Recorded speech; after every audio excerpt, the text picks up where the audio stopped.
On this episode of the ASC Podcast with John Goehle, we discuss the latest news, the 2023 proposed CMS ASC payment rule, and discuss incident reporting in the ASC for your Risk Management and QAPI program.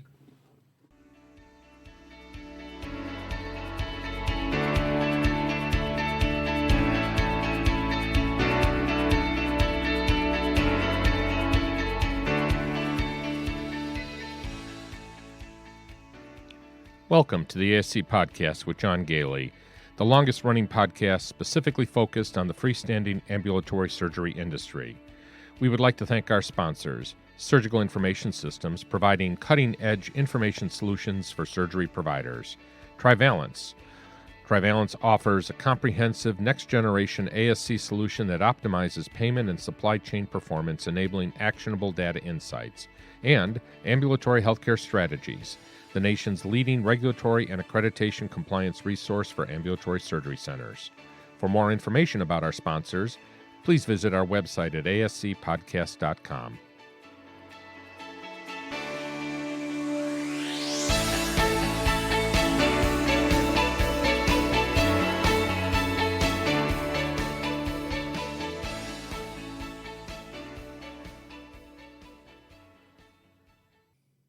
Welcome to episode 163 of the ASC Podcast with John Goehle for July 25th, 2022, recording from our studio in Spencerport, New York. This is Sue Cronkite, Chief Researcher for the ASC Podcast with John Goehle and Senior Nurse Consultant for Ambulatory Healthcare Strategies. The ASC regulatory environment is extremely dynamic, and the material provided in this episode is based on information that is available at the date of the recording. Joining me is John Goehle, the owner of Ambulatory Healthcare Strategies. He is recognized as one of the nation's leading experts in the ambulatory surgery industry. Mr. Goehle is the author of over 10 books on the ASC industry and a frequent industry speaker on regulatory accreditation and finance issues. So we have been very busy. One of the reasons we're still behind in our episodes here, we have 8 wonderful puppies from Rosie, the puppy, who is no longer a puppy, obviously. She's a mommy. Yep. We've been talking a lot about it, and of course everybody knows Rosie, who followed us during the pandemic and since then. So that's been keeping us literally awake at night dealing with that. But they're 5 weeks old now as we record this, and that's been a lot of fun. But during that whole time, we've had a lot of surveys also. I should point out, too, hopefully we're back to normal with our quality of our recording. We do apologize because last episode we did, the puppies had just been born and we couldn't actually go down to the studio. So we used it. We created a temporary studio upstairs where the puppies were. The sound wasn't great. The sound wasn't great, so we had to do a lot of work in post to make it sound better. But Sue, I've been busy with these surveys, which, of course, don't wait for puppies. And I think we had something like seven surveys over a 14-day period. So we've been talking a lot about those surveys during our Saturday morning drop-in sessions. For those that are not aware, if you're a patron member of the podcast or a boot camp member of our boot camp programs, that's one of those exclusive benefits where you can drop in, we call it a drop-in session, and to a Zoom session every Saturday morning at 10 o'clock. Eastern Daylight Time right now, and speak to us about various things. And Sue, we've had sometimes 4 surveyors on the drop-in session. You and I enjoy it quite a bit. For some reason, there's been more people on this lately, though. You don't think it has anything to do with the puppies making an appearance, do you? I don't know. I think that explains a lot of the visitors that we've been getting lately. Suddenly we're very popular all of a sudden. That's right. Did also want to point out that we do have an administrator's boot camp coming up. It's filling up fast, and it starts on August 30th. It is, of course, virtual still. So if you want more information about that, go to ascpodcast.com. But during one of our Saturday sessions, we had a number of questions about incident reporting, which kind of generated the second part of this week's episode. So make sure you listen intently to this conversation, very important conversation about incident reporting. And Sue, I did go back to see when the last time we talked about incident reporting alone, and it was actually in the fall of 2018. So it's been over 4 years. That surprises me.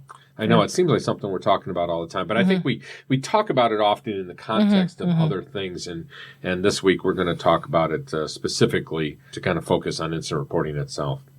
So we do have some recent news. Probably the biggest news, of course, during the month of July has been the publishing of the 2023 Medicare Hospital Outpatient Prospective Payment System and the Ambulatory Surgical Center Payment System Proposed Rule. Came out on July 15th. And at that time, the Centers for Medicare and Medicaid Services, which we all know and love as CMS, proposed Medicare payment rates for the hospital outpatient and ambulatory surgery center services for calendar year 2023. So these are the proposed rules. And both the hospital outpatient department, the HOPD rates, and the ASC payment rate proposed rule is published annually. And we have a 60-day comment period from the date that it was published. So that comment period will go through September 13th, 2022. So if you have anything to say about the various things that were put into this proposed payment rule, you have until September 13th. And of course, the ASC Association is working on it on our behalf right now to try to make some changes. And then the final rule will be issued in early November.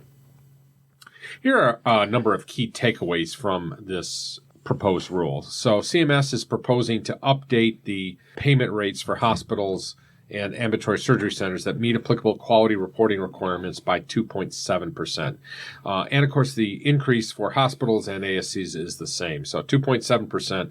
When inflation is going up 9+% is not great for us, unfortunately. This update is based on the projected hospital market basket percentage increase of 3.1%, which then is reduced by a 0.4% decrease for the productivity adjustment. So this is a bit of a disappointment, but not unexpected given that it's based upon the prior year's inflation rate. And we also have to point out that this is not across the board.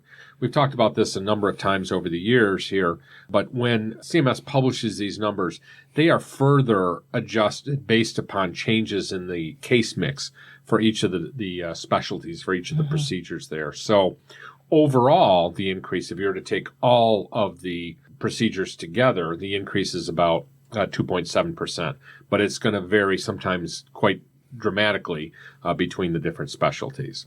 And the next takeaway, the ASC covered procedures list specifies the list of procedures that can be safely performed in an ASC. CMS evaluates this list each year to determine whether procedures should be added or removed from the list. And in calendar year 2023, proposed rule, CMS is proposing to add one procedure, a lymph node biopsy or excision, to this list. So just the one. Yeah, it's pretty disappointing. I mean, I'm glad that they added this particular procedure, but there's so many others that I think are worthy of being added. And I know the ASC Association was quite disappointed with this low number. So we'll have to see what happens. I know they're going to go back. Rarely do they end up adding procedures in the final rule. Okay. So I'm very disappointed about that. And not unexpected, there was a discussion about payment for non-opioid products. And the law requires that the secretary must review payments under the hospital outpatient department and the ASC payment rules for opioids. And for 2023, in order to ensure that there are no financial disincentives for using non-opioid pain management drugs in the ASC setting, CMS is proposing a separate payment in the ASC setting for 4 non-opioid pain management drugs that function as surgical supplies and certain local anesthetics and ocular drugs. So this was very promising that they have added 4 additional drugs to this list, and we'll have the final rule later on, so we'll know exactly which drugs are going to be added. Probably the most exciting addition usually is the quality reporting program, which was very disappointing. Well, I kind of, in a good way, in the sense there really wasn't much change this year. So the ASC Quality Reporting Program is a pay-for-reporting quality program for the ASC setting, as we all know. This reporting program requires ASCs to meet certain program requirements, or if they don't meet those requirements, they receive a reduction of 2 percentage points in their annual fee schedule update. So, for example, if 2 years ago you didn't file the quality reporting program items, instead of a 2.7% increase in 2023, you would only get a 0.7% increase. In other words, 2.7 minus 2%. So that's one of the reasons that you really have to make sure that you submit this information to the ASCQR, the ASC Quality Reporting Program. So this year there were very minor changes, and actually there really were no changes CMS is proposing to make the cataracts improvement in patients' visual function within 90 days following cataract surgery, better known as ASC 11, measure to continue to be voluntary due to the, and this was kind of disappointing. They said that the reason they're continuing to make it voluntary is because of the COVID-19 public health emergency. I mean, I think we all have talked about this a number of times in the podcast, that this is just something that shouldn't be put on us because we don't have an ongoing relationship with a patient post-cataract. And what this requirement would do is that we would have to find out from the patient or from the surgeon 90 days afterwards whether the patient's acuity improved as a result of the cataract surgery. And, of course, we don't have ongoing contact with those patients, so we don't even know how we would actually do this. So we're happy that it was put on hold yet again. And we're happy that the ASC Association was able to convince CMS that this would be a burdensome item. But the reason they said they were delaying it is because they felt it was burdensome due to the national staffing and medical supply shortages coupled with unprecedented changes in patient case volumes. So not a good reason for making it a voluntary at this point, but certainly we're happy that it was not implemented.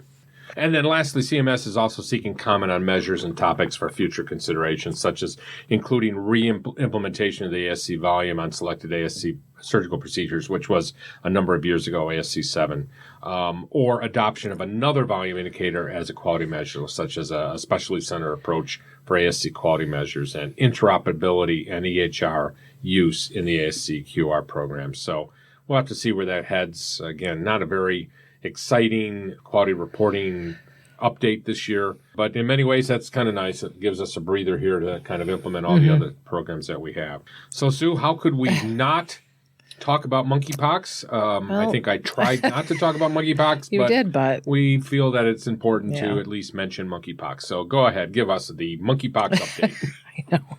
Now that we're not talking so much about COVID, just throw monkeypox in Frankly, there. I think I'd like to go back to talking about COVID after monkeypox, but sorry. So Saturday morning, the World Health Organization declared the monkeypox outbreak a public health emergency of international concern. So I looked into it a little bit. Some background: monkeypox was first discovered in 1958 after 2 outbreaks were seen in laboratory monkeys in Copenhagen, Denmark. The first human case was recorded in 1970. The virus is endemic in several African countries, and currently there are over 2,500 cases in the U.S., and that was as of a week or 2 ago, so it's probably higher. New York, California, and Illinois are among the states that have the highest numbers. And Sue, they're largely in urban centers too, right? You mentioned those. I'm assuming it's the big cities in California, New York City, and probably Chicago and Illinois. Yeah, and the outbreaks actually are currently concentrated among men who have sex with men, especially those who have multiple partners. In parts of Africa, it's thought more to be transmitted from animals during hunting activities. The most likely reservoir for the virus are small mammals such as prairie dogs and other rodents. So it's kind of a misnomer calling it monkeypox, but it's just because that's where it was first identified. I don't remember the last time I saw a prairie dog in our backyard. Yeah, nope. According to the CDC, the virus can spread from person to person through direct contact with the infectious rash, scabs, or bodily fluids, respiratory secretions through prolonged face-to-face contact, such as during intimate physical contact, kissing, cuddling, or sex, touching items such as clothing or linens that previously touched the infectious rash or body fluids, and pregnant people can spread the virus to their fetus through the placenta. While there's no actual treatment for monkeypox, some people with compromised immune systems could benefit from antivirals if they're given at the correct time. Because it is genetically similar to smallpox, the vaccines and the antivirals developed for smallpox may be used in the future to prevent severe illness. The initial symptoms are flu-like, fever, sore throat, cough, headaches, muscle aches, lethargy, and swollen lymph nodes, which they did say the lymph nodes weren't generally seen in smallpox, the swollen lymph nodes. That seems to be the one thing that differentiates. This is followed by a painful rash, which can appear anywhere on the body. The lesions scab over and resolve within 2 to 3 weeks, and at that point, the person's no longer contagious. Now, the fatality rate in the modern day now is approximately 3 to 6%. which I know might be surprising to some people that it is quite low. So that's good. But it can be really painful if you've seen any pictures of that rash. It looks awful, and it can result in scarring from that rash. And according to the CDC, standard precautions should be applied for all patient care, including for patients with suspected monkeypox. If a patient seeking care is suspected to have monkeypox, infection prevention and control personnel should be notified immediately. Avoid doing any activities that could resuspend dried materials from the lesion, such as portable fans, dry dusting, sweeping, or vacuuming. Wet cleaning is recommended, and that's pretty much across the board anyways. Right. I know that's what we always recommend. And if you were to have a patient with suspected or confirmed monkeypox infection, they should be placed in a single-person room. Special air handling is not required. You would keep the door closed, though, as long as it's safe to do so, and limit any movement outside of that room. And if they were taken out of the room, use a medical mask and covering the skin lesions with a sheet or a gown, because that is how it's mostly transmitted. And anything that would likely spread oral secretions like intubation and extubation, you'd want to perform that in an airborne infection isolation room. Now, obviously, all of that is pretty preliminary because we're not, thank goodness, seeing a lot of it around here, and I'm sure more will come out if it does continue to increase. And they would recommend that you wear a gown, gloves, eye protection, and like an N95 respirator. So I think the biggest takeaway is we do have to take it seriously. I know unfortunately, we joke about it a little bit too much in the industry right now, given, some of the other things that we've had to deal with over the last couple of years. But it needs to be taken seriously. And of course, screening for the patient is the most important thing here for us to remember to do. Yeah. And the good thing is, though, it does seem to be much harder to transmit. You actually have to come in contact with some of these things, or at least very close proximity to people. And then in Becker's hospital review for July 19th, they outlined an emerging issue with hospitals having to cut back on services due to staff shortages. And just a few examples, they said 2 hospitals in Ohio are cutting out their inpatient, their surgical, and emergency services. And some hospitals in other states are closing their birthing centers. Some are closing intensive care units or addiction and psychiatry practices. And a hospital in Wyoming said they were spending over $100,000 a week on travel nurses in their labor and delivery department. So they've just had to decide to close that unit to save money. So, some of the closings they say might be temporary. But you think of the people in those areas, how inconvenient it would be if you had to, if all of a sudden your birthing center closed, or the intensive care. That's kind of scary, where especially those are needed so much right now. And I know you've had an experience recently with an emergency department. I think anybody that has realizes already how short-staffed everybody is, and how we need more space in the hospitals than not less. Yeah, I think my mother was in the emergency department for 3 days. She never made it out of the emergency department. She went home before she was actually able to get a room. And the hospital was running at 100% capacity. And, of course, it was not due to COVID. I mean, there was COVID patients there. But it being over 100% had more to do with the fact that the community just doesn't have enough beds.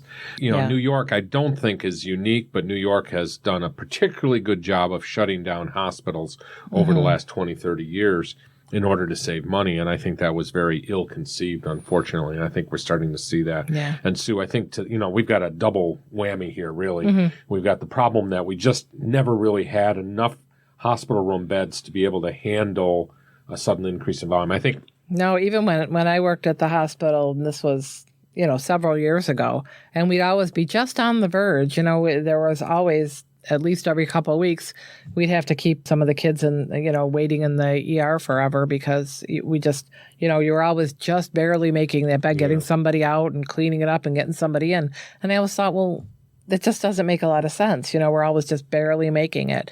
And then something like this happens, and then you lose nurses because, some conflicts with the vaccine and that kind of thing. And now we're really, really hurting. And we're not ready for another pandemic. No, hopefully this has been a lesson learned, and we can kind of have those, even if they just have extra beds that aren't being used sometimes. But I know there's a whole political, financial sort of thing behind that. But well, let's hope things will improve, but it's certainly a challenge for us. And of course, the impact for us as surgery centers is that we're going after the same pool of nurses. Yeah. And of course, we're more appealing. I mean, who wouldn't want to work in a surgery center compared to working in the emergency room, unless that's truly your passion? And many people are, you know, do have a passion for it. And we are obviously struggling with staffing just like the hospitals, but hopefully we can also be kind of an answer to some of that, take some of those services, you know, provide those services and take some of the burden off of the hospitals so people have more choices. Free up the surgery area so that they're available for other purposes. So. Well, let's take a short break and we'll come back and we'll talk about one of my favorite topics, actually, which is incident reporting, and we'll do a deep dive into it. So let's take this break.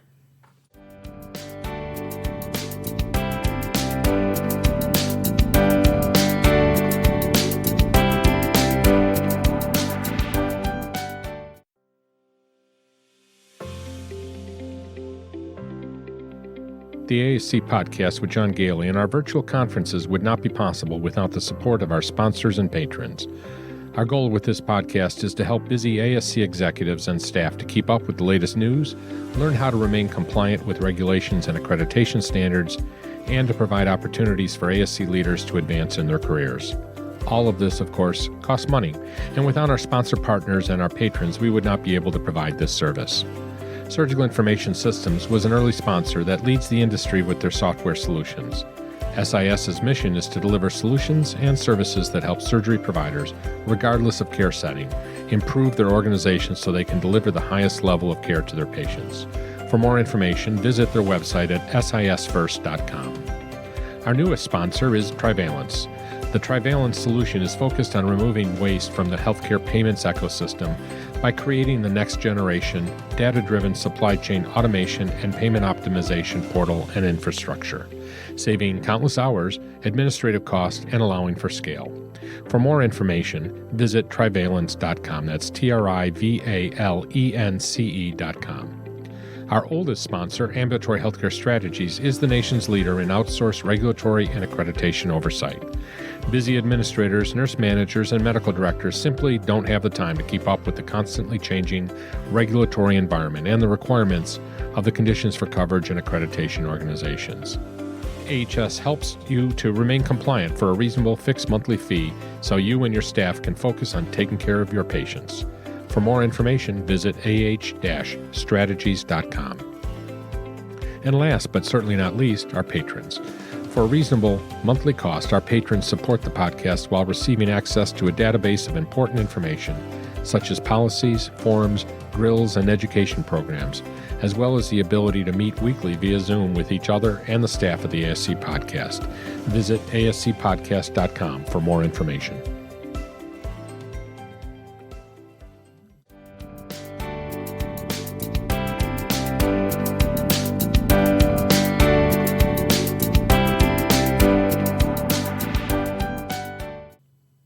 So as we mentioned earlier, we get a lot of suggestions during our Saturday drop-in sessions and when we visit people that listen to our podcast at conferences. And one of the issues that was brought up a number of times is incident reporting. Things like, an incident form, like what type of incident report form might be available.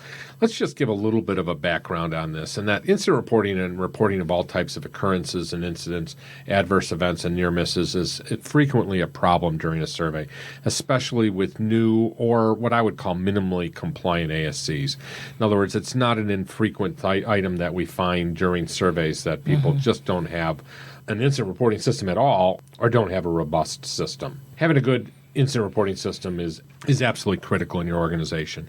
And the importance of teaching employees and physicians and other providers about incident reporting cannot be overstated here. So, Sue, why don't you talk about the why don't you go ahead? Why don't you just go into it instead of using my lead-in? So the most applicable condition for coverage is 416.43, quality assessment and performance improvement, and the interpretive guidelines for it say, the QAPI conditions for coverage requires an ASC to take a proactive, comprehensive, and ongoing approach. Important words, right? Proactive, comprehensive, and ongoing approach to improving the quality and safety of the surgical services it delivers. The QAPI conditions for coverage presumes that the ASCs employ a systems approach to evaluating their systems and processes, identifying problems that have occurred or that potentially might result from the ASC's practices, and getting to the root causes of problems rather than just superficially addressing one problem at a time.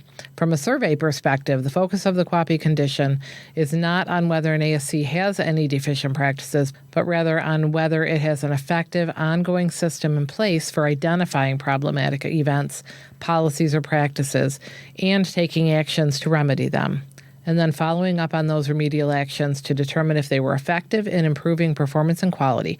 QAPI programs work best in an environment that fixes problems rather than assigning blame.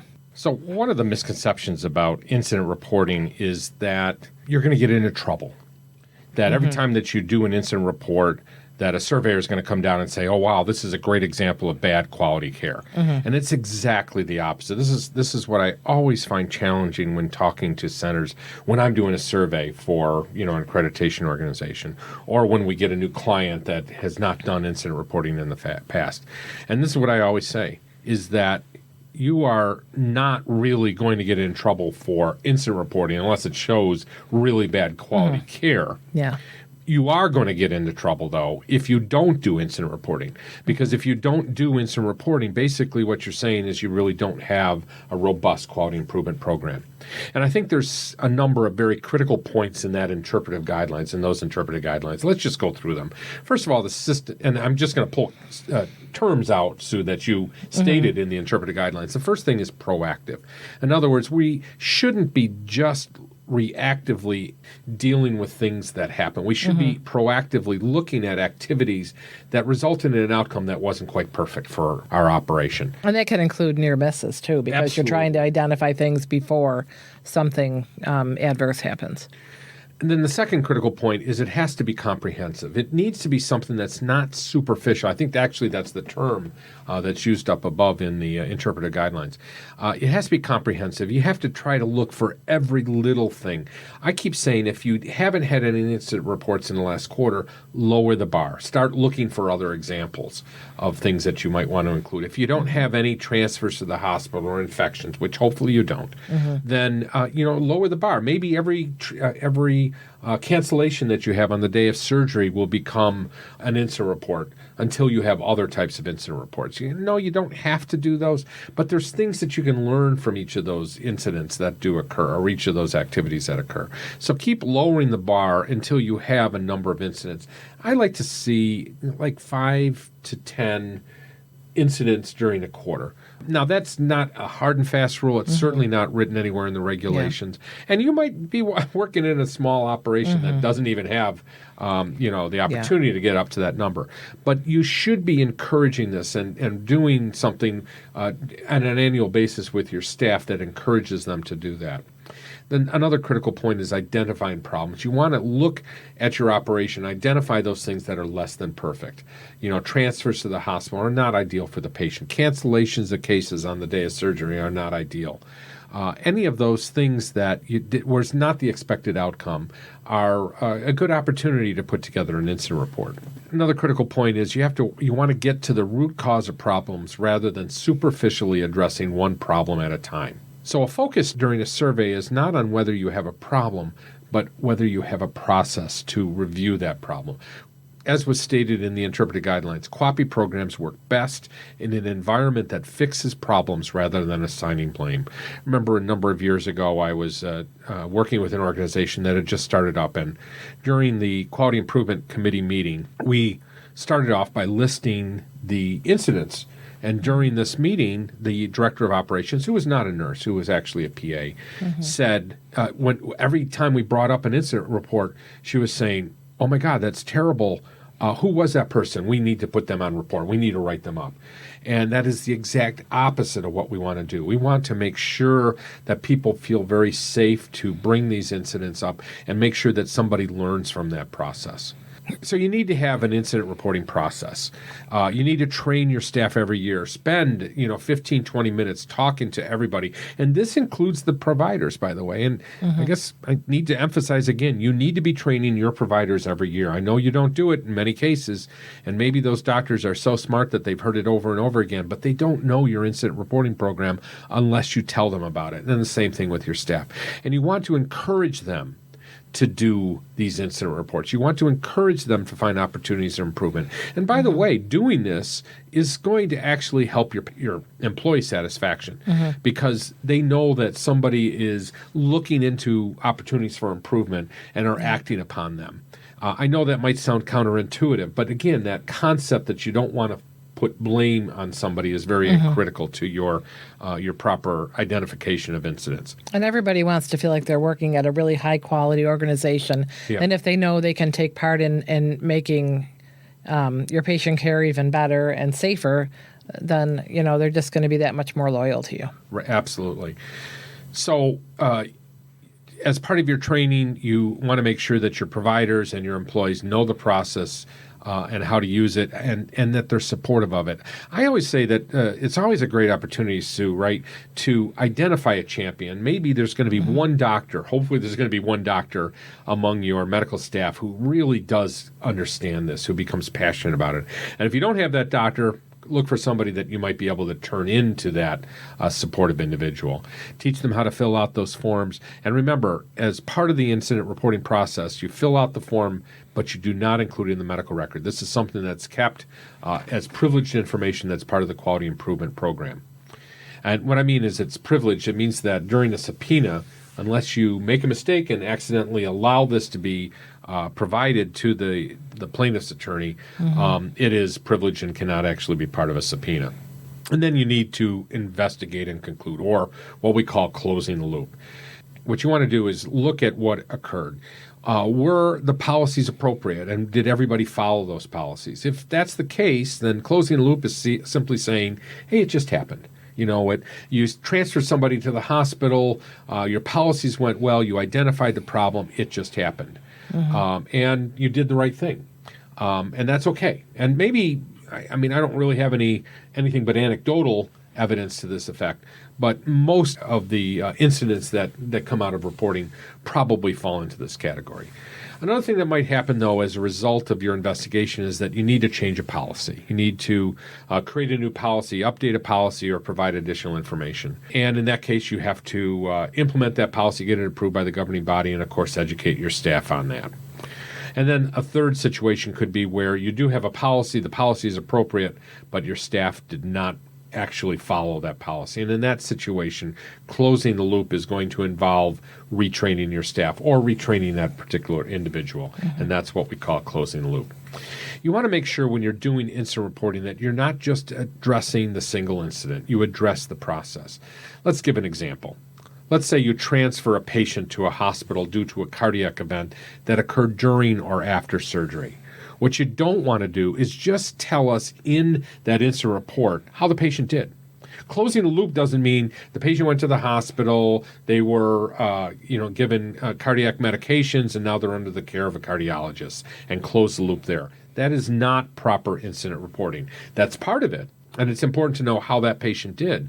But what we want to do is we don't want to address just that single incident. We want to address that process. So what are we going to do as a result of that particular incident? Well, was there something different that you could have done during the procedure? Was this patient, I think the most critical question, especially the example I just gave, Sue, is was this patient an appropriate candidate for surgery, for that procedure? That could very well be a problem. If you see, and again, you always want to do tracking and trending of these incidents too. If you see a lot of patients coming through and having cardiac issues, maybe you're not screening those patients appropriately. And that means that you're not providing the highest quality care in your organization. If you can screen them beforehand, that would reduce the possibility that they're going to have an unfavorable outcome. Then you also want to look at things like, in this situation, did the transfer go smoothly? Is there anything that you could have done as part of the process? Did you call EMS too soon? Did you call them too late? Did you communicate with the incoming hospital? Did you have problems getting a hold of the incoming hospital?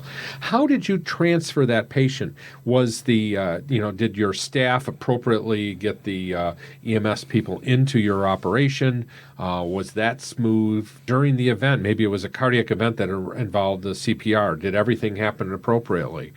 Did you have all the appropriate equipment that you needed? Could you improve that process with more training? And that's another frequent outcome here is that, hopefully these things are few and far between. And what you do is you realize as a result of the incident report that you do, that you create afterwards, that, maybe a little bit more training made that process smoother. Again, we do not want to place blame here. What we want to do is we want to encourage people to report this so we can learn from these infrequent events so that they do go more smoothly in the future. So what I've just described is indeed what we would call comprehensive. It's a comprehensive look.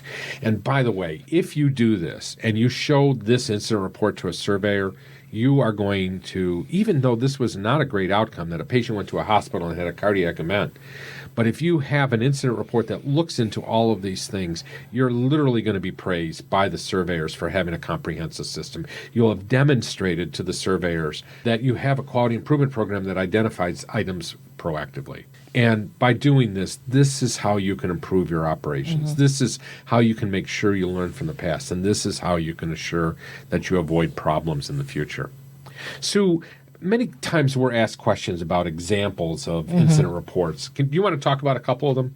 Yeah, like you said, it kind of depends on how deeply you want to look into it, but obviously transfers, falls, for employees, a needle stick. Right. And any IV infiltrations. We've heard of, people sometimes leaving the center with their IV intact. Yeah. And then, of course, that requires retraining and possibly adding some things to your policy to make sure those are being checked. I think other examples include equipment malfunctions during the procedure that might have resulted in the procedure not being able to be completed or delayed, sterilization failures. Yeah. Even I like to even document things where you've dropped an instrument and had to re-sterilize it because no backup instrument was involved. Yeah. You could report that in other ways. There's other mechanisms for reporting it back to quality improvement, but incident reports could be an appropriate way of doing it. So I want you to think broadly about how to do incident reporting. The more robust your incident reporting system is,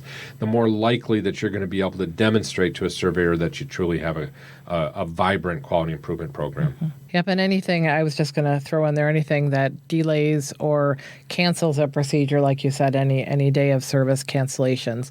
And that could be anything from health issues, from people not prepping right. To, as you said, malfunctions of the equipment. So, and let's not forget our favorite topic. We don't have Lori on today, but her favorite area, of course, is infection control, and any breaches in that could very well turn into an incident report. Any problems that you have in assuring that people are following appropriate infection control practices. Medication issues. Yeah. Missing medications, that's a serious one. Right. But, yeah. So definitely think very broadly when you're thinking about incident reporting, and hopefully this section has given you some ideas for how to do it in the future. Let's take a short break, and we'll come back and we'll talk about upcoming events in the industry.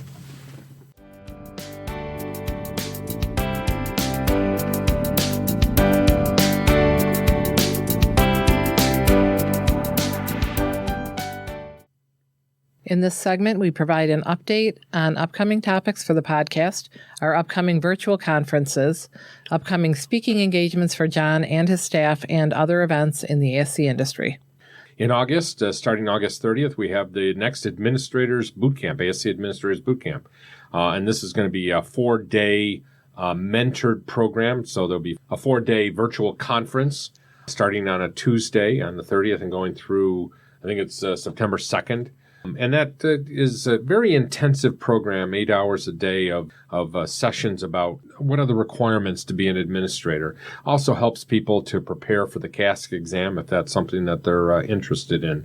And the program doesn't just stop with, or doesn't start or stop with the actual virtual conference. We have ongoing mentoring, what we talked about with our weekly drop-in sessions, individual sessions, if you wish, with the speakers. and, of course, access to our Patron program and our huge database of information. And the California Ambulatory Surgery Association's annual conference and exhibits on September 7th through 9th at the Hyatt Regency Indian Wells Resort and Spa in Indian Wells, California. And John will be doing a finance boot camp there. And we're looking forward. Hopefully, Sue, you might be coming with me. We're not quite sure yet what's going on with that. We have been told that the temperature there is about over 100 degrees, so yes. I'm not sure that either of us are looking forward to going outside, but I know the venue is beautiful, and we love being with our friends at the California Association, and we haven't been able to do that since the pandemic. And September 15th and 16th, we have our ASC Finance, Accounting, and Reimbursement Seminar, which is going to be presented virtually with our dear friend Christine Benton with Coding Compliance Management. Going to go over all things finance, accounting, and reimbursement on this comprehensive 2-day conference. So make sure you go to ascpodcast.com for more information both about the boot camp and, of course, this finance and accounting seminar. And don't forget about our recorded events, which are all available on ascpodcast.com. We have the Credentialing Conference, the Fall 2021 Finance and Accounting Conference, Conditions for Coverage Conference, the Medical Director Conference, and the Administrators Boot Camp Self-Paced version. Also, the Director of Nursing Boot Camp Self-Paced version as well. And again, I always want to remind people about our Patron program. It's a wonderful program. We have over 130, I think it's over 150 now Patron members of the program. It's also known as ASC Central, and it's an exclusive membership website that provides a one-stop ASC regulatory and accreditation, compliance, operations, and financial management resource for busy administrators, nurse managers, and business office managers. Resources include some of our virtual conferences, links, policies and procedures, forms, drills, and, of course, discounts on services and books, as well as access to AEU credits. Membership helps to defray the costs of producing the podcast, including research staff, travel costs to conferences, equipment costs, and production costs. For more information, you can visit ascpodcast.com. That's it for this episode of the ASC Podcast with John Goehle. Please spread the word about our podcast with your friends and your colleagues, and do us the honor of hitting the subscribe button. The sound editor for this episode is Susan Cronkite. Executive producer is John Goehle. Research assistance is provided by Susan Cronkite, Jenna Alvarez, Judy D'Ambrosia, Alex Borneman, Zach Kelwright, Amy Durbano, Lori Rodericks, and Ann Geyer. Music is provided by Media Sushi and Mike Noah, and the ASC Podcast with John Goehle is hosted on Podbean and is available on all major podcast channels. This episode of the ASC Podcast with John Goehle is sponsored by Surgical Information Systems, Trivalence, and Ambulatory Healthcare Strategies.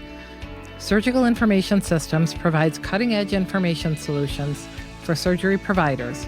Trivalence offers a comprehensive next-generation ASC solution that optimizes payment and supply chain performance, enabling actionable insights.